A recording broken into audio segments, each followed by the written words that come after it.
So yung paghawak niya, napakaganda niya, solid sa kamay. Sakto lang sa kamay ko kasi hindi naman ako malaki ang kamay dahil hindi naman tayo malaking tao. So sakto-sakto lang sa kamay. Yan oh. Oh. Hindi siya malapad. So masarap hawakan. At saka sobrang linis nung kanyang likod. Napaka minimalist. Kaso nga lang, ang laki nung design nung camera niya. Ayan oh. Ito, sinakop na niya yon.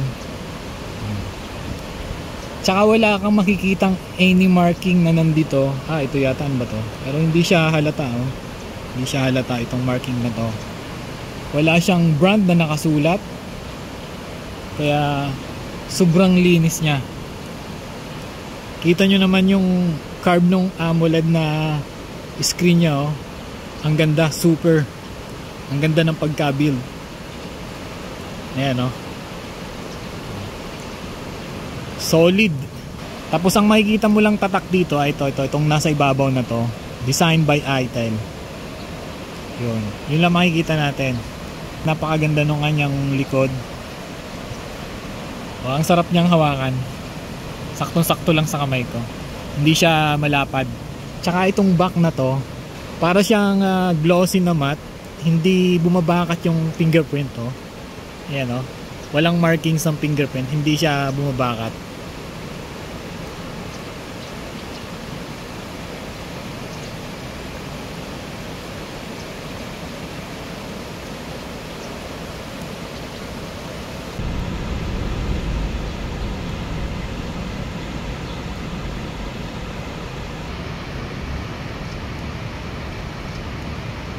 Pag ginan mo at select mo yung focus, focus siya dun sa sky.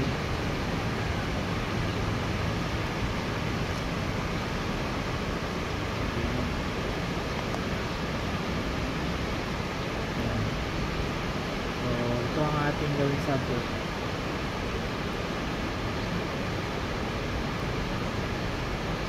Nag-a-adjust din naman pala siya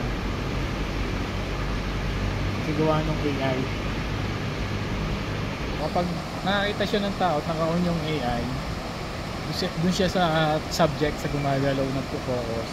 Ngayon, pag sinelect mo naman ng focus yung sky, nagiging clear din naman pala yung sky, hindi siya na-overexpose. Pero dun sa simpleng shot, pag hindi mo sinelect yung focus, automatic siya na ang pinakang subject niya yung tao at yun ang kanyang ipofocus. Ang problema lang, pag mayroong sky, naging overexpose yung sky.